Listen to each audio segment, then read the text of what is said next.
Üzeyir Hacıbəyev bəstəsi ilə səslənən Azərbaycan himninin canımıza, qanımıza hopan sözlərinin Əhməd Cavada aid olduğunu hər birimiz bilirik.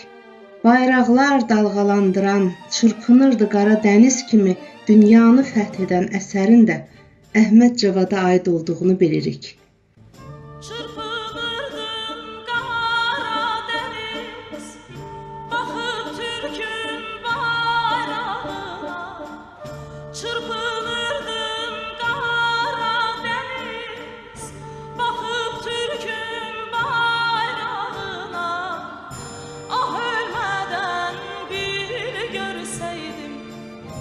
Düşebilsem toprağına, ah ölmeden bir görseydim, düşebilsem toprağına.